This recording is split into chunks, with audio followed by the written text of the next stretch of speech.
Nabi itu nggak pernah negur orang yang ibadahnya biasa-biasa saja. Yang ditegur adalah ibadahnya berlebihan. Itu Abdullah bin Amr bin As. Ngerti sampai? Yang ditegur sama yang nggak ditegur itu baik mana? Yang nggak ditegur. Nabi itu tidak pernah negur orang yang ngimami pakai kulhu, tapi pakai Baqarah ditegur. Pokoknya kalau nggak partai kamu apa nih? Menurut para saksi lebih Nabi, tapi ini kita. Hingga dalam banyak cerita dan ini disepakati banyak ulama. Uwais Al-Qarni itu lam yaltaqi Rasulullah sallallahu alaihi wasallam. Walam yarahu. Hampir semua riwayat bilang Uwais Al-Qarni itu tidak melihat Rasulullah. Beliau itu sering nangis karena tetangga-tetangganya sudah sowan Rasulullah dan tentu mereka menjadi sahabat karena sudah sowan. Tapi Uwais Al-Qarni di ibu ngomongnya rata-rata. Ditinggal ora gelem, ngomong cerewet ngamuan. Njuk melayani Uwais Al-Qarni. Uwais Al-Qarni itu lebih berpegangan konstitusi bahwa birrul walidain terutama ibu itu amru Rasulillah. Umuka. Tapi apa yang terjadi? Uwais Al-Qarni yang tidak pernah sowan Rasulullah digelari khairul qurun Uwais Al-Qarni karena taat ning gone mandate Rasulullah niku khidmah kalian enten ibu. Padahal buatan di zamannya beliau sebetulnya menangi zaman Rasulullah enggak sowan. Maksud kula Pak Hasan dadi sing ora roh yo aja terus sampean ngrasa luwih tinggi. Assalamualaikum warahmatullahi wabarakatuh. Bismillahirrahmanirrahim. Alhamdulillahirabbil alamin. Shallallahu wasallam ala asyrofil mursalin sayyidina Muhammadin wa ala alihi washabihi ajmain amma ba'du. Sekarang kalau takdim dan poros yang rawuh akan Syekh Muhammad ikhlas muridnya mau cerita sanu gak rapi itu gak no Syekh Muhammad lego di murid yang cerita rapi gak sanu gak nyindir Gus Roh enggak hormati wonten Gus Roh wonten Habib Husain, Habib Syekh Abud wonten Habib Soleh Al-Kafs dan enggak hormati kalau berpikir begini ya pulau ekor deh, kalau tak sering sama orang. Pulau ekor yang diceritakan para saksi tadi, murid-murid beliau adalah benar.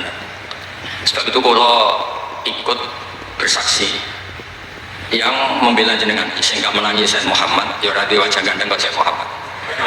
Tapi banggalah, nanti mau jenengan menuju swarga dimodifikasi, pun ganteng. Oke, wonten cerita tentang Habib Husain, wonten orang tanya, Gus kenapa Nabi itu kok ganteng, wali kok ganteng? Sing jawab lucu. Kok Nabi mesti nuju swarga, jadi merubahnya akeh-akeh. Jadi makanya saya rapati ganteng kudu ngibadah sing tenanan karena mau bono swarga orang ganteng butuh ekstra salon malah. Aduh.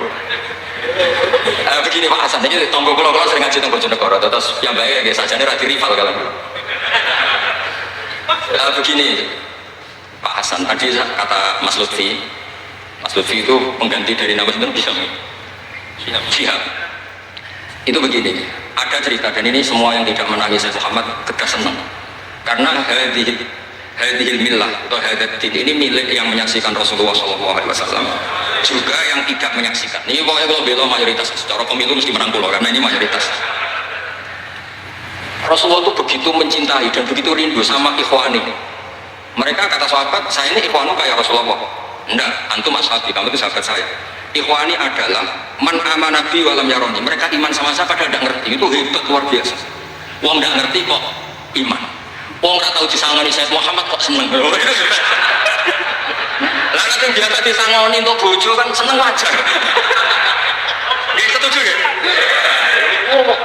Bukan ini kan argumentasi ilmiah. Saya ini saksinya Gus Roh. Saya ini diantara muridnya Mbah Mun yang kompetitor ilmiahnya baik termasuk kategori A. Kategori A. Masalah ilmiah, nah masalah budaya luar biasa. Tapi biasa saya itu berkah. Nabi itu nggak pernah negur orang yang ibadahnya biasa-biasa saja. Yang ditegur adalah ibadahnya berlebihan. Itu Abdullah bin Amr bin As. Ngerti sampai? Yang ditegur sama yang nggak ditegur itu baik mana? Yang nggak ditegur. Nabi itu tidak pernah negur orang yang ngimami pakai kulhu, tapi pakai Baqarah ditegur. Pokoknya kalau nggak partai kamu apa nih? Menurut para saksi lebih Nabi, tapi ini kita. Sehingga dalam banyak cerita dan ini disepakati banyak ulama. Uwais Al-Qarni itu lam yaltaqi Rasulullah sallallahu alaihi wasallam. Walam yarahu. Hampir semua riwayat bilang Uwais Al-Qarni itu tidak melihat Rasulullah. Beliau itu sering nangis karena tetangga-tetangganya sudah sowan Rasulullah dan tentu mereka menjadi sahabat karena sudah sowan. Tapi Uwais Al-Qarni di ibu ngomongnya rata-rata. Ditinggal ora gelem, ngomong cerewet ngamuan. Njuk melayani Uwais Al-Qarni. Uwais Al-Qarni itu lebih berpegangan konstitusi bahwa birrul walidain terutama ibu itu amru Rasulillah. Umuka. Tapi apa yang terjadi? Uwais Al-Qarni yang tidak pernah sowan Rasulullah digelari khairul qurun Uwais Al-Qarni karena taat nenggone mandate Rasulullah niku khidmah kalian enten itu. Padahal buatan di zamannya beliau sebetulnya menangi zaman Rasulullah enggak sowan. Maksud kula Pak Hasan jadi sing ora roh yo aja terus sampean ngrasa luwih tinggi. Iki biasa mawon, kabeh itu sementing ikhlas ridane Allah Subhanahu wa taala. Nah, gitu terus. Buat ini masalah konstitusi, soal masalah al-kutub al-mu'allaf. Saya ini tadi kata Gus Ro'um, saya itu orang mungkin yang tidak mulazim ke Sayyid Muhammad, tapi kata tadi Mas Lutfi, kalau syarat ke Sayyid Alawi saya tentu lewat Mbak Mun itu teman akrabnya bapak saya. Dulu ketika beliau mondok di Mekah itu yang nganter mbak kandung saya, namanya Mbak Sidik. Jadi keluarga saya ya pokoknya muamalah terus musohabah semuanya sama keluarganya Gus Ro'um itu minat ajidan. Ya sampai kadang beda pilihan presiden tapi tetap rukun karena nganggep itu urusan akidat ini biasa mawon apa biasa begini ini rongokno tenan saya entah berapa kali sampai lupa nyetak kitab tapi bukan nyetak komersial sama lagi bukan komersial jadi ini nggak perlu menyinggung siapapun tidak komersial Al-Hajju Fadha'il wa Ahkam itu saya nyetak entah berapa kali dan semua yang saya kasih besok itu mesti terus minta dibacakan kenapa? Karena semua fakih di Indonesia itu pasti bilang Ar-Ramli itu badas zawal. Semua takrib MUNI semuanya pasti Ar-Ramli itu badas zawal. Kunna natahayyanu fa idza zalati syamsu romaina. Kita ini nunggu zawal syamsi baru romaina. Ramli yang bil hati asyar. Ketika ada peristiwa muassin terowongan Mina karena jutaan orang ke titik yang sama di jam yang sama. Lagi jutaan orang ke titik yang sama di jam yang akhirnya Sayyid Muhammad memberanikan diri fatwa secara terbuka bahwa boleh Ramli 14 zakat. Mereka mesti komplain, ini kita apa? Sampai komplain, saya bilang, ini yang ngarang kuture Kanjeng Nabi tapi bantah tak budono takdir dan beliau cara ngendikan masuk akal ya ini sering haji nopo mari sani haji yo wonten sing bisnis bareng kok sing haji lagi cerita sing haji sing bisnis haji tenan wae haji sebetulnya dalam Rom itu kan boleh nafar awal berarti selesai tanggal 12 bisa nafar sani sampai tanggal 13 terus kata Sayyid Muhammad jika bisa iskotur romyu yauma salisa asar bil kulliyah bisa menggugurkan romyu tanggal 13 bil kulliyah fali ayyajuzat takdim min babi aula apalagi ini sekedar takdimul waktu dan beliau bilang di kitab Al-Hajju Fadha'il wa Ahkam dan tidak yusamma mukhalafatan kenapa ada mukhalafat? Illa ilzama fihi bitasrih karena Rasulullah tidak mengendikan bahwa ini harus begini itu hanya fi'lu bisa ya dulu alal jawaz bisa alal awlawiyah nggak ada jaminan kalau itu syarat apa? Sah terus akhirnya orang itu ayam semua tenang semua berdasar fatwa Sayyid Muhammad yang kita sosialisasikan saya baca itu berkali-kali jadi saya cerita dan ini benar-benar cerita naskahnya Sayyid Muhammad orang cerita sanggup terus kedua tawaful haid saya agak sering ketemu orang-orang yang nekuni medis Gus kalau kita pakai obat itu kadang masalah ada efek samping gini-gini padahal kalau kita nunggu suci kayak cerita Sayyidah Aisyah Rasulullah itu pimpinan mereka pasti ikhlas disuruh nunggu Sayyidah Aisyah sampai suci kemudian tawaf ifadah tapi ini kan kita orang kebanyakan hotelnya kalau lama-lama kita tidak kuat bayar kena komplain pesawatnya juga gitu kalau lama-lama juga kena komplain bisa pulang kan dan itu kata Sayyid Muhammad sederhana tidak beliau menyarankan tawaful haid itu inti pada saja atau tidak usah intikal kalau mendekati waktunya habis langsung tawaf tapi nunggu waktunya mepet karena dengan mepet berarti statusnya darurat terus kata beliau dengan entengnya ngendikan di mana-mana yang namanya wajib atau syarat sah itu ya mal kudro ini tidak kudro berarti syarat itu hilang di mana-mana syarat menjadi syarat ya kalau kudro ini tidak kudro ya berarti syarat itu hilang sehingga terus kita nyaman tawaful haid itu di kitab Al-Hajju Fadha'il wa Ahkam bisa dicek bahasan halaman 115 ini bukan cerita Malaysia cerita tek jadi buat ini serius karena tadi kan orang-orang bisa guyon cerita nikah berarti anda tukang nikah nah kalau sekarang guyon karena ilmu berarti anda mubarak betul cerita nikah iso guyon cerita ilmu iso guyon berarti waras sama ternyata bisa senang dengan ilmu bisa relax saya baca kitab beliau yang khataman ini besok saksinya saya baca Qawaid Asasiyah itu pasanan khatam tahun 39 terus kosong ini kemarin 45 ini saya juga khatam baca Qawaid Asasiyah dulu itu karangan Sayyid Alawi namanya Zubdatul Itqan di era Sayyid Muhammad disebut Al-Qawaid Al-Asasiyah fi Ulumil Quran saya ngajar di sarang ya kitab itu di pondoknya Gus Sufur saya berkali-kali baca kitab itu di Kudus di pondok saya kemarin khatam terus kitab beliau yang saya senang sekali diantaranya tentu Mafahim Yajibu Antus Shahah tadi Mas Lutfi cerita betapa repotnya Sayyid Muhammad ngadep di Walabi tapi di Indonesia saya sering cerita ke mereka bahkan sebagian yang berfaham itu di kota banyak yang menjadi minat saya cerita begini La ilaha illallah itu kalimatun dakhala bihal kafiru al-islam. Fakih bihadil kalimat. Kok terus jadi tukhriju hadil kalimat al-muslimah minal islam minal kufr. Orang tahlilan, orang nyekel patok, orang-orang yang khalid, nyekel patok orang la ilaha illallah, la ilaha illallah. Itu kalimat yang orang kafir puluhan tahun menjadi muslim. Masa dengan kalimat yang sama menjadi kafir? Itu logikanya tidak kena. Berarti kalimat ini punya dua status. Ya mukminah memukminkan, juga mukafirah mengkafirkan. Itu kan lucu gitu. Dan itu mereka terus menerima. Kayaknya benar Gus Bah, masa kalimat yang 70 orang misalnya kafir dalam waktu 70 tahun itu karena melafazkan satu kalimat itu saja, la ilaha illallah Muhammadur Rasulullah, langsung menjadi apa? Menjadi muslim atau mukmin. Masa dengan kalimat yang sama hanya karena sambil megang patok terus menjadi apa? Kalimat itu kalimat syahadatut tauhid. Makanya saya mohon para muhibbinya Sayyid Muhammad itu harus baca kitabnya. Saya ini bukan niat sombong. Saya baca kitab beliau yang saya takriri sampai khatam itu ya Al-Hajju Fadillah. Saya sudah lama berapa kali saya khatam, terutama di bab Tawaful Haid sama Amrul Qobla Zakat. Terus mafahim yajibu an tusahhah, qawaid asasiyah, mafhumut tatawwur wa tasdid. Terus yang kitab paling modern terakhir karangan beliau itu Sirah Nabawiyah, sarahnya Alfiyatus Sirahnya Zainal Iraqi. Terakhir mu'alafatus Sayyid Muhammad itu. Dan saya yang sering juga sinau itu Manhajus Salaf fi Fahmin Nusus. Itu juga termasuk kitab yang sering saya pelajari. Sehingga belajar betul Mas Hasan, bukan main-main, belajar betul.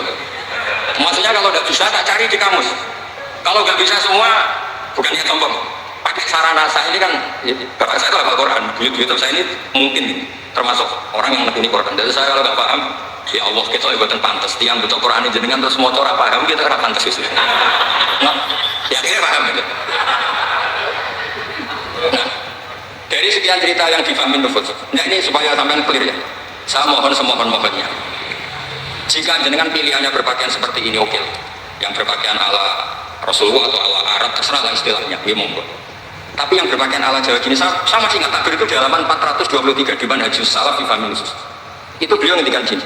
Wa kanat sunnatu Rasulillah sallallahu alaihi wasallam annahu yaqamu ma yajiduhu fi ardi wa yalbasu ma yajiduhu wa yarkab ma yajiduhu mimma abahahu wa faman istamala ma yajiduhu fi ardi fa huwa al-muttabi' li sunnah kama annahu hajjal baita min madinati faman hajjal baita min madinati nafsi fa huwa al-muttabi' li sunnah wa ilam takun dari Madinah tilka.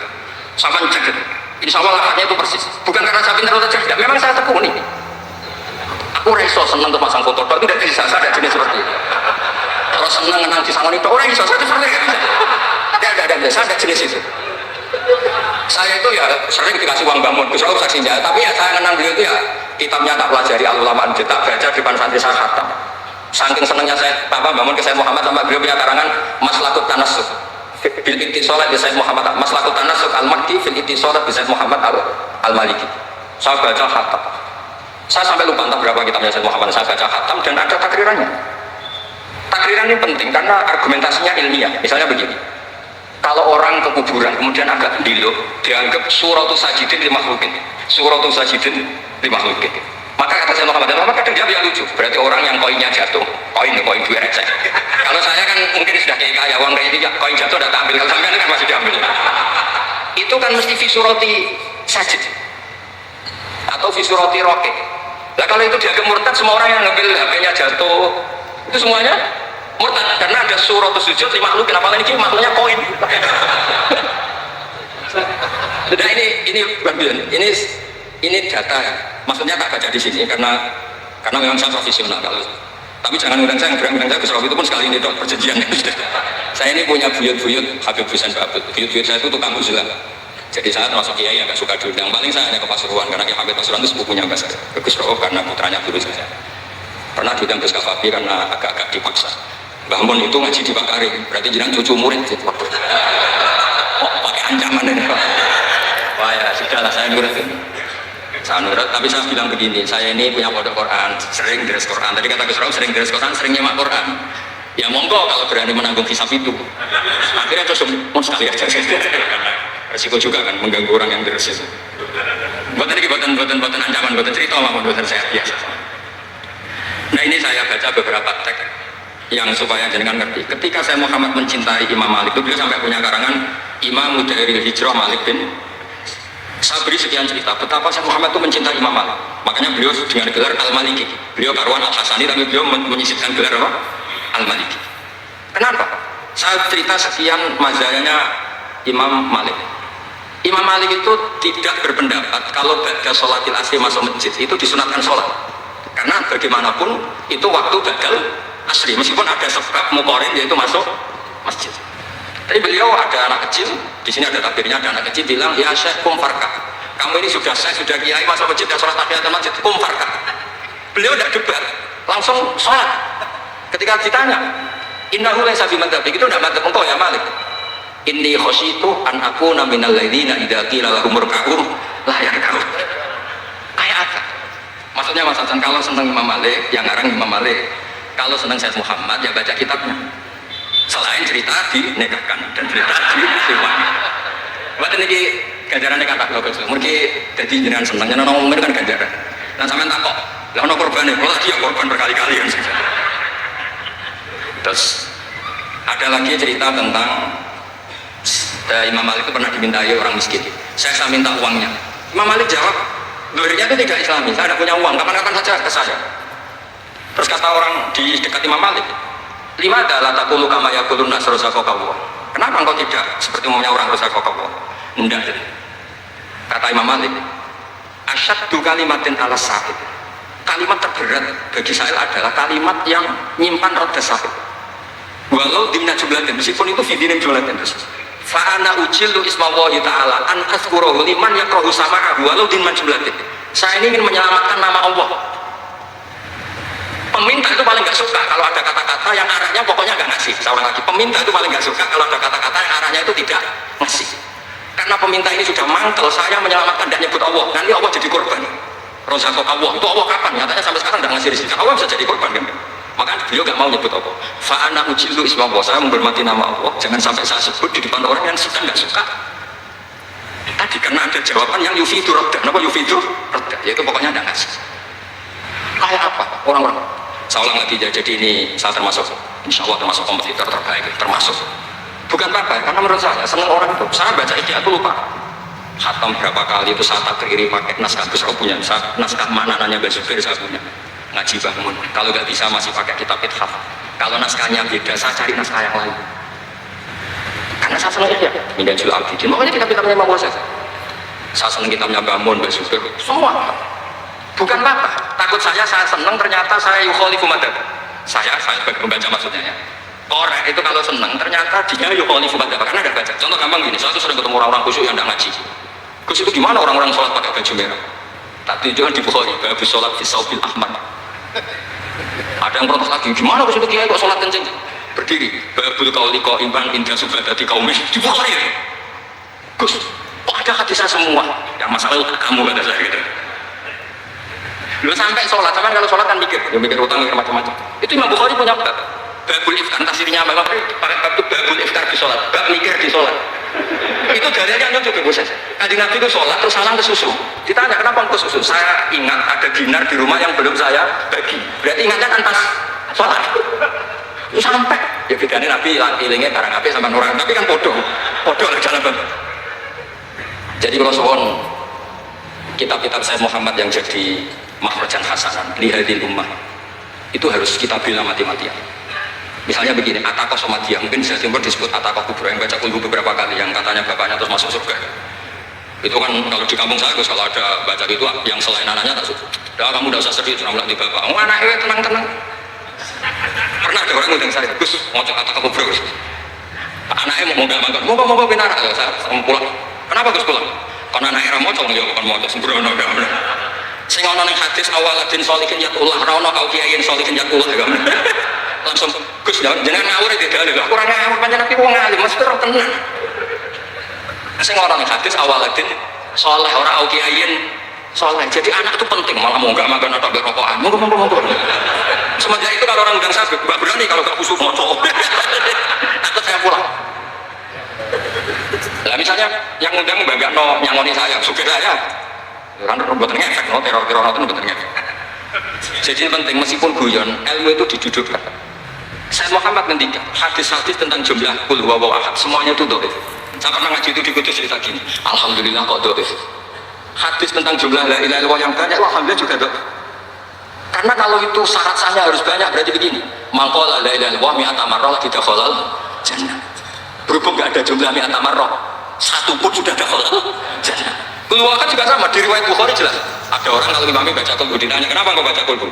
Li'annaha sifatur rahman, fa'anam sibu an akra'abiyah. Kata Nabi apa? Jibril datang, akhir ya Muhammad, annallaha yuhibbu bihubbihi qul huwallahu. Dan semua riwayat katanya bilang hubbuka iyyaha adkhalakal jannah. Dan nggak ada riwayat hubbuka iyyaha wa qira'atuka alfa marra wa alfa marra la yudkhalal. Kalau ada riwayat itu, innalillahi wa inna ilaihi raji'un. Kita punya masalah besar karena kita nggak kuat baca lama-lama itu nggak kuat. Artinya gini, kita harus menjadikan kitabnya Sayyid Muhammad ketika menfonis hadis-hadis yang jumlahnya besar lagi. Dari luar jumlah. Soal kamu lakukan tetap baik, kita sepakat itu baik. Tapi jangan jadi aturan hukum. Saya ulang lagi, baca banyak tentu tetap baik, tapi jangan jadi aturan. Kalau jadi aturan hukum berarti gini. Dakhalal kafiru fil Islam in qara'a la ilaha illallah alfa marrah mi'ata marrah. Itu yang mengislamkan di masjid capek itu. Karena nunggu alfa marrah. Jadi saya mohon, karena agama ini yuridu wa bikumul yusra, agama ini awalnya itu mudah. Bu istu bil hanifiyatis sama semuanya itu mudah. Tapi jangan tahun. Jadi kalau soal tadi alhamdulillah sudah diduga saya 20 menit karena memang saya ini tidak bisa pidato. Saya kalau ngaji di rumah ini betul sih. Saya ngaji biasa 4 jam, 3 jam ngaji. Ngaji ada kitabnya saya baca Jalalain, pikirnya ada Sofi, ada Futuhat Ilahiyah, kadang ada Tobari itu kuat. Kenapa saya kuat 3 jam kalau ngaji? Saya ini bercinta umat Rasulullah SAW. Umat itu tidak boleh hanya mendengar kata-kata seorang bahak, nggak boleh. Harus mendengar kaifa qala Tobari, wa kaifa qala Baidawi, wa kaifa qala Sayyidi Sofi, wa kaifa qala Imam Syafi'i. Saking hormat saya. Cuma saya nyampaikan panjang di live guyon, karena itu wasiatnya bapak. Hak kena ngaji guyon. Iku wong bingung kabeh sing ngaji. Jadi, ya ngoten mawon. Assalamualaikum warahmatullahi wabarakatuh.